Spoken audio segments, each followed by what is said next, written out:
नमस्कार, मैं हूं तुलसी वर्मा। बहुत स्वागत है आप सभी का जी भारत के डिजिटल प्लेटफॉर्म पर।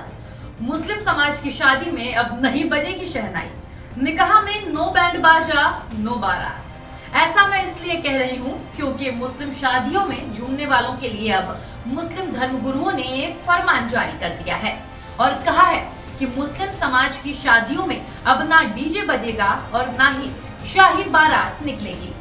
अब आपको ये भी बता देते हैं कि ये हुआ कब। दरअसल एमपी के मुरैना में तकिया वाली मस्जिद में 5 तहसीलों के प्रमुखों ने मीटिंग की और बैठक में बैंड बाजा डीजे के खिलाफ एक प्रस्ताव पारित किया गया, जिसमें निकाह में बैंड बाजे और डीजे बजवाए जाने पर रोक लगाए जाने का फैसला लिया गया, जिससे फालतू का खर्च कम किया जा सके। इतना ही नहीं, शादी में बैंड बाजा और डीजे बुलाने पर भारी जुर्माने और सामाजिक बहिष्कार की शर्त भी रखी गई है। यानी अब लड़का पक्ष बैंड बाजा या डीजे के साथ बारात निकालता है तो उसे सामाजिक बहिष्कार का भी सामना करना पड़ेगा, यानी उसे समाज से बाहर कर दिया जाएगा। इतना ही नहीं, डीजे बजा तो काजी निकाह नहीं पढ़ाएंगे और उस निकाह जलसे में कोई खाना भी नहीं खाएगा।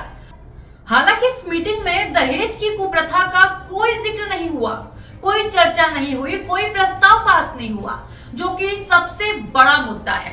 सबसे ज्यादा खर्च तो दहेज इकट्ठा करने में ही लगता है ना। मुस्लिम समाज की ढेर सारी लड़कियों की शादी इसलिए भी नहीं हो पा रही है क्योंकि उनके माता पिता के पास दहेज देने के लिए पैसे नहीं है।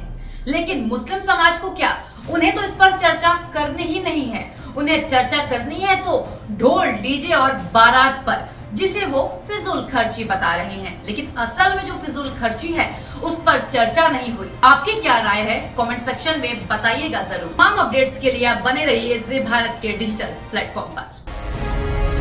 जी भारत।